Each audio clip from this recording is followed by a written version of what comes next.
Well, hello and welcome everybody to this session, this most exciting session of the Khushwant Singh Literary Festival London. And I have the one and only Dr. Jane Goodall joining us for this session. And Dr. Goodall, just give me a moment to gush a little bit, please, because as a young girl, I've read all about you, your incredible story of, the adventure, the fact that you were this trailblazer, you've been an inspiration to so many people around the world and so many women around the world. And it's an absolute pleasure to be, speaking to you now about this book that you've just written. And I think the Book of Hope is something we all need right now. There's no better time for it, especially given the last 2 years that the world has been through. So if you could first tell us a little bit about this book.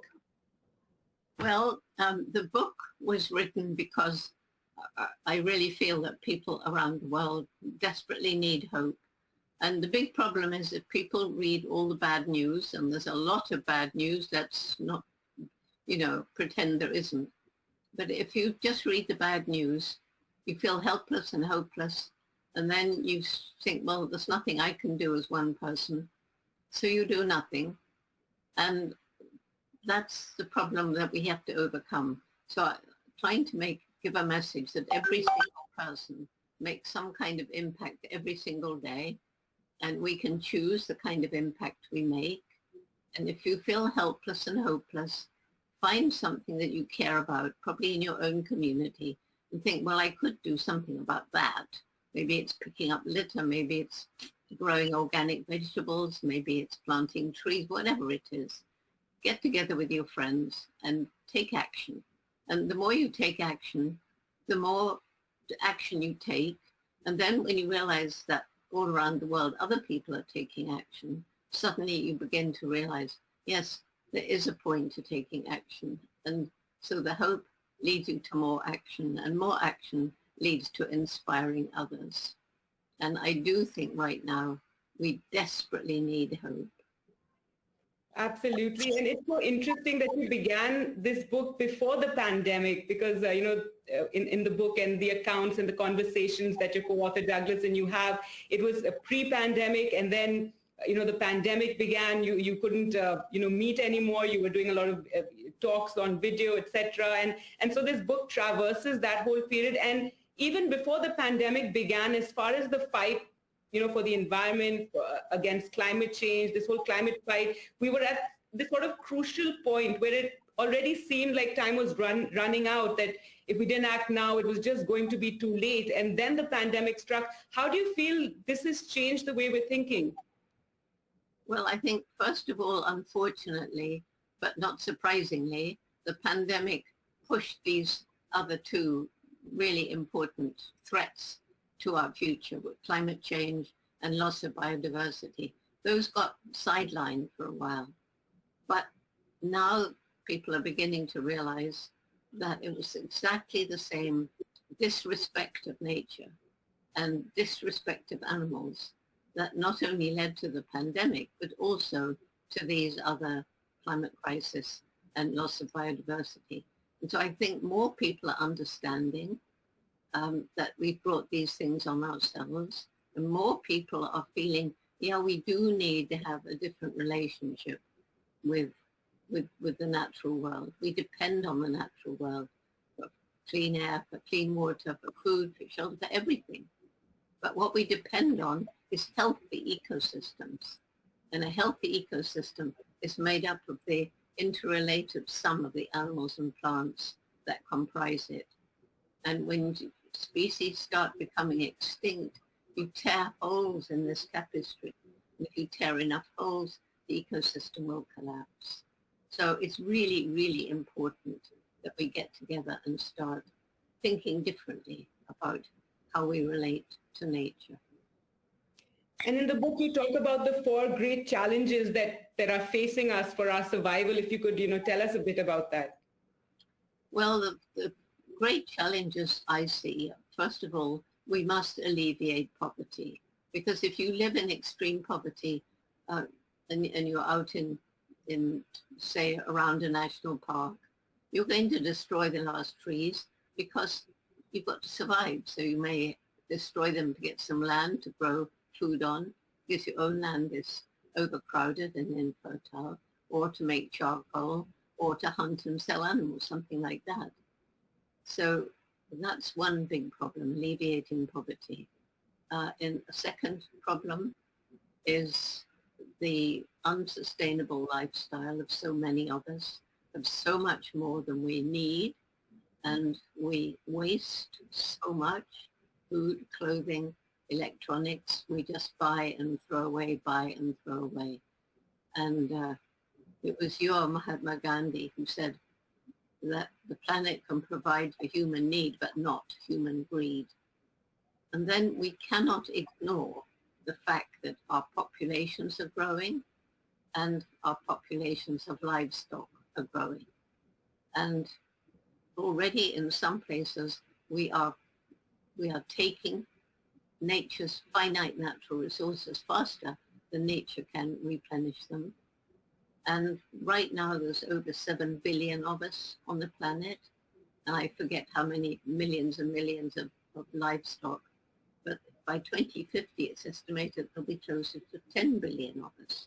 So clearly we have to change the way we operate, else I don't know what will happen.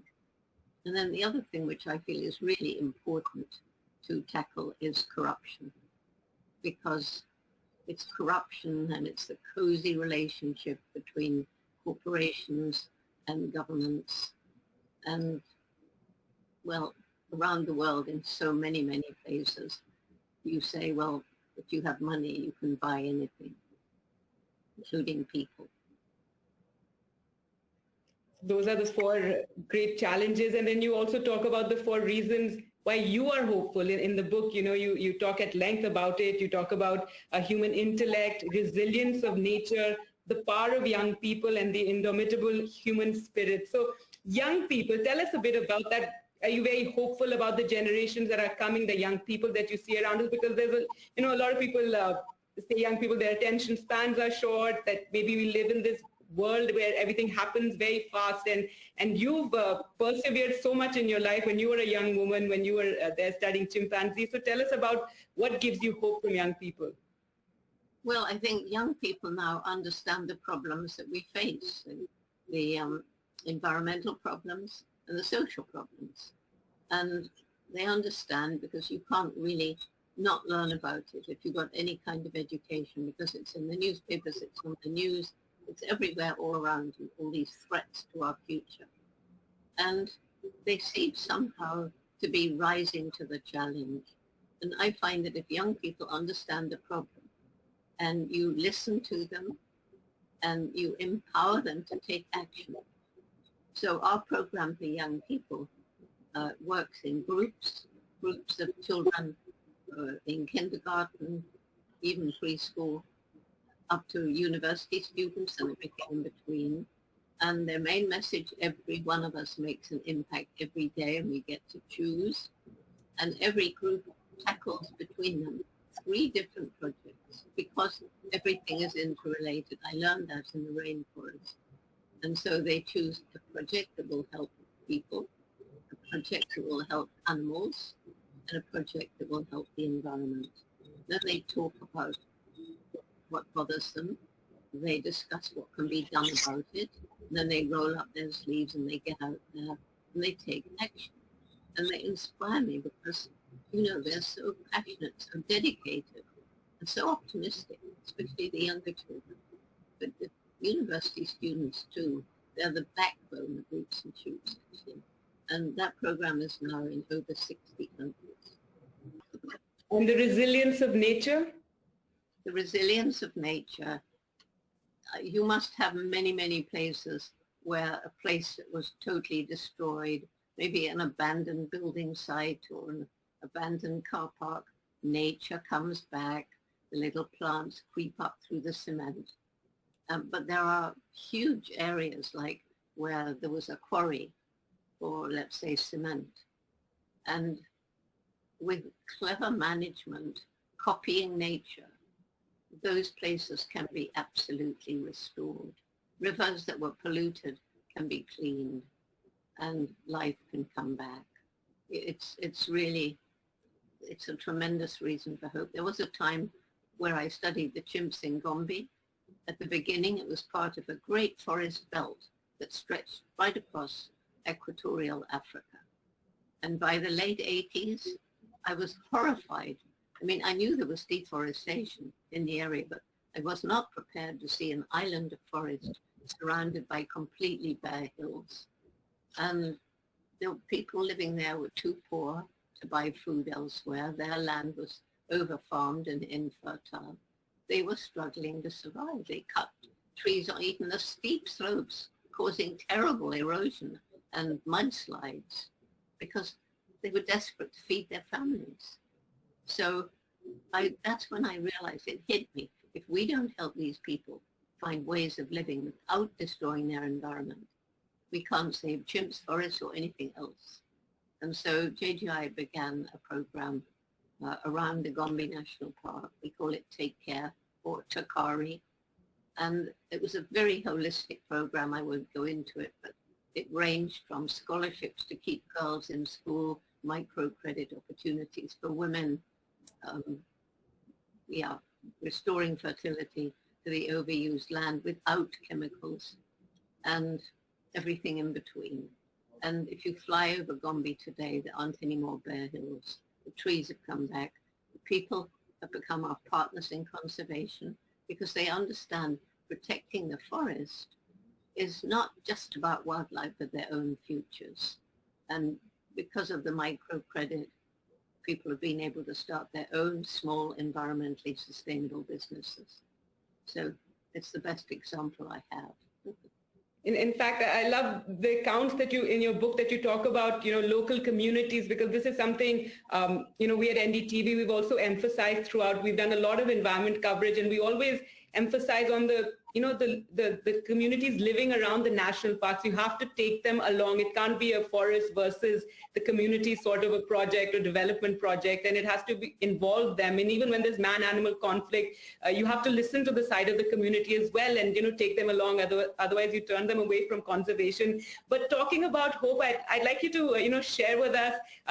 In the book, you talk about the first months when you went to Gombe to study the chimpanzees, and how you lost hope in those first few weeks or months, because every time you went out, you used to wake up at the crack of dawn, go looking for them, and they just run away from you, and time was running out, money was running out, and you did lose hope somewhat during that time. So if you could just share that with us.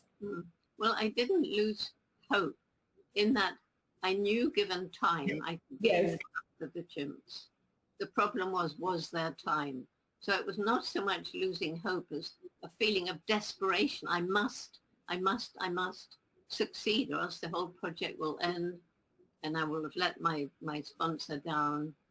And of course, fortunately, towards the end of the 4th month, I saw the first chimpanzee to lose his fear of me, using and making tools. He was using grass stems to fish for termites, and he was picking leafy twigs and using them as tools. So he was using and making tools. And at that time, science believed that humans and only humans used and made tools.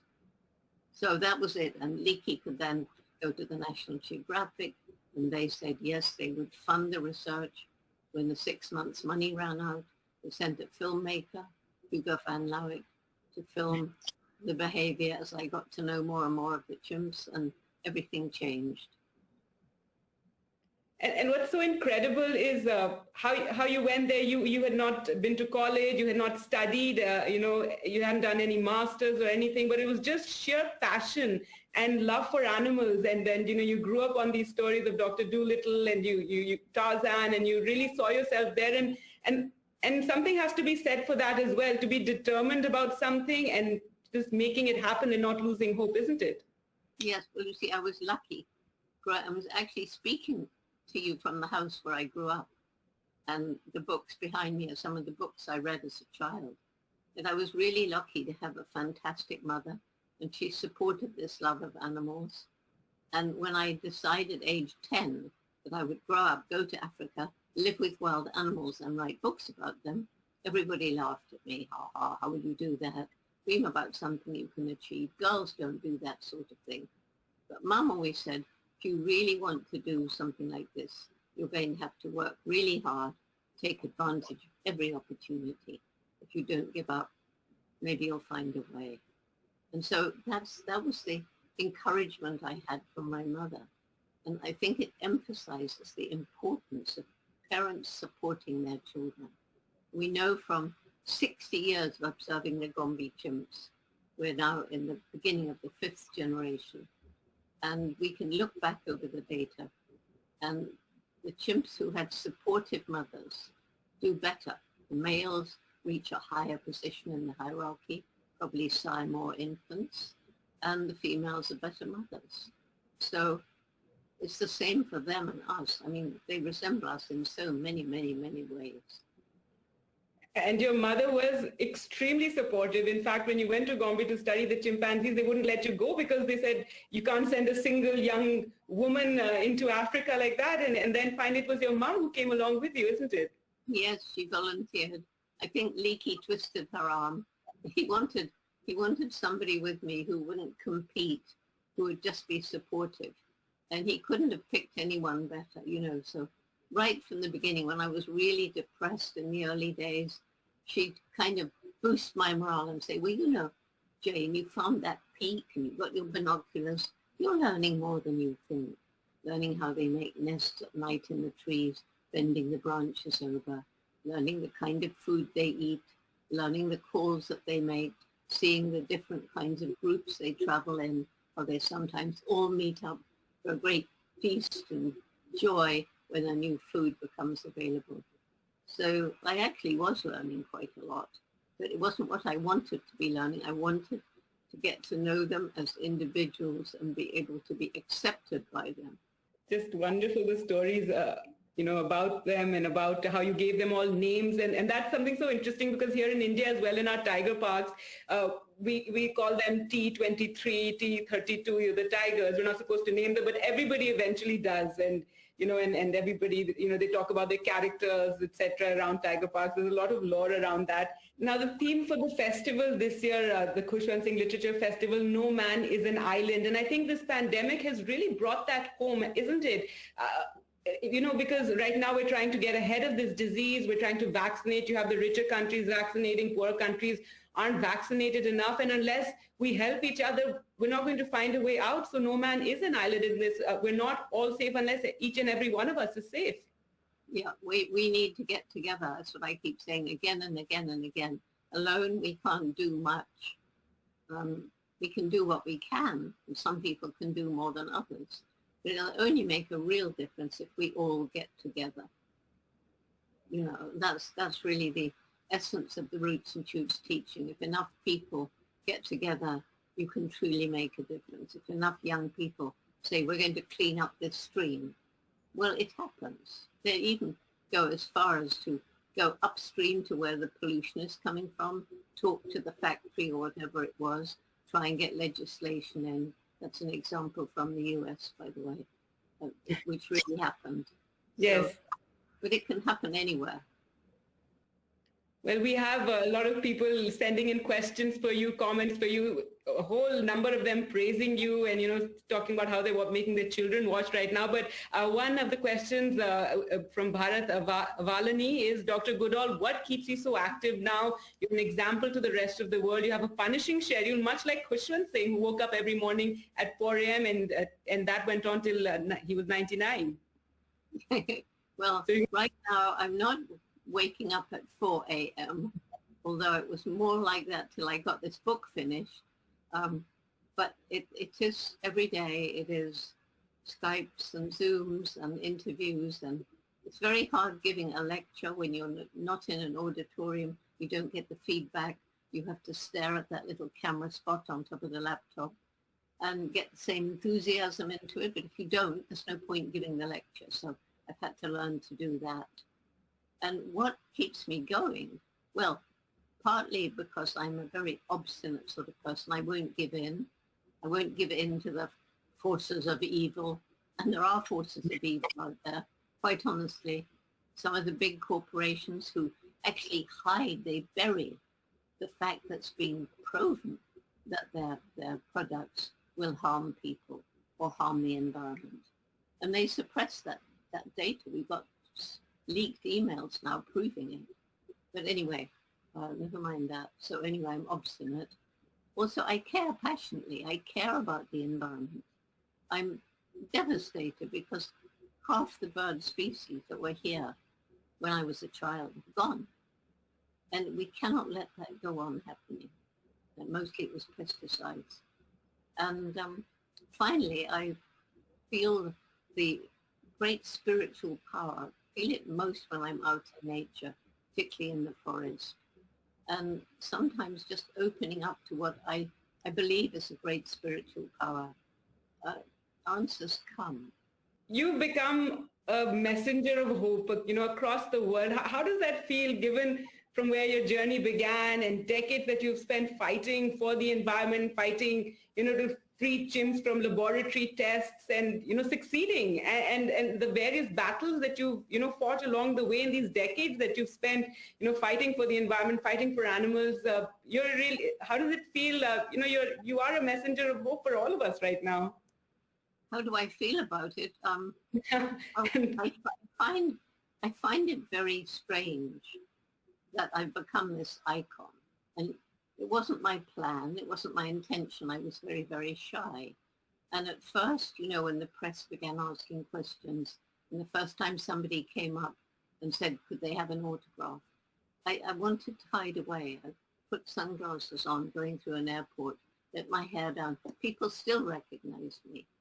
And then I suddenly realized, well, I didn't ask for this to happen, but it's happened, so I must use it. So I took to taking around little environmentally sustainable brochures that vaguely said what we did, particularly roots and shoots, and said, you need to get your children involved in this.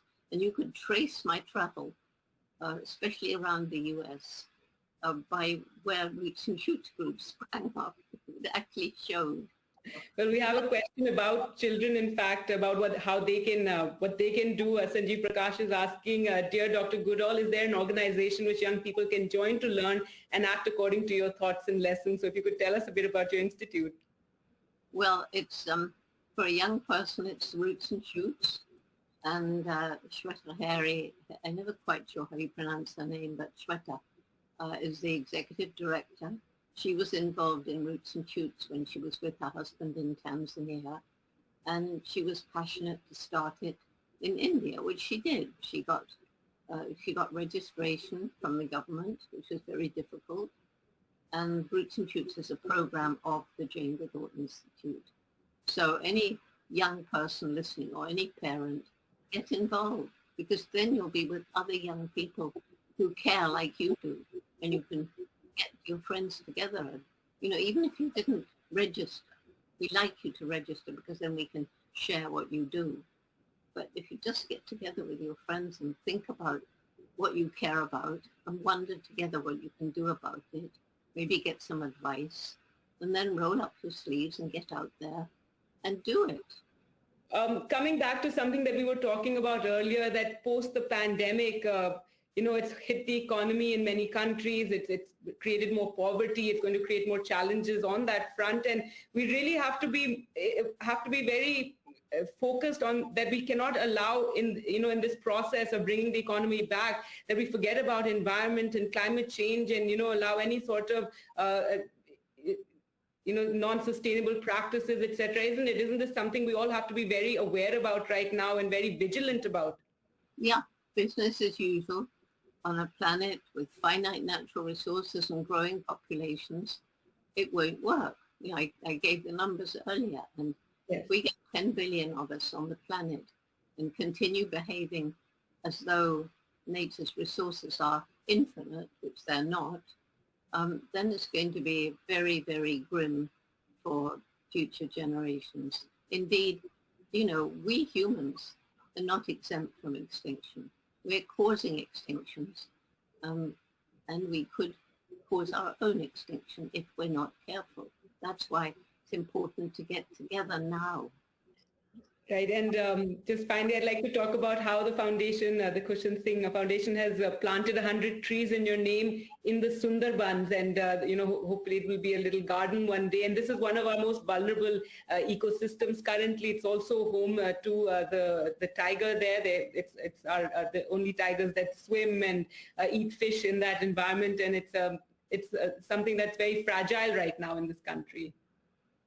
Yes, well, we have a tree planting program, and it's planting and looking after trees. It's planting trees around forests to restore the forest and protecting existing old growth trees. That is so important because that's where all the biodiversity is. And if you protect that core of old growth, then as you plant trees around it, the ecosystem will spread gradually into those trees. Well, thank you. And I do, yes, 2-1. I think it's very important to name the tigers, because once it has a name, it's an individual. And I don't know if you know this, but a story broke about 3 years ago. It was an American dentist, and he went out to Africa and a big game hunting. Remember, he killed Cecil? Well, yes, Cecil the lion. Around the world, but Cecil had a name, and therefore everybody immediately said, "Oh, he's killed Cecil." But all the other lions and tigers that people shoot, they're all just as much of individuals. If they all had names, they'd be more precious and more valued. That's very interesting, and I'll definitely take that question back to our forest department who have this rule of not naming the tigers. But as I said, the communities around, the guides, the tourists, everybody does name them, and they all come with their little stories and lore. And I think, yes, that creates a lot more attraction. And then the story of Cecil is absolutely right, and that's what created a lot of, furor across the world when he was killed by the American. Thank you so much, Dr. Jane Goodall. It's an absolute pleasure. Again, it's an honor. I mean, I grew up reading about you, and it's absolutely wonderful to have had this conversation with you. And of course, the book, I hope a lot of children and teachers who are watching right now, and everybody needs to get their hands on the book, because it's really what we need right now. We need hope. There it is.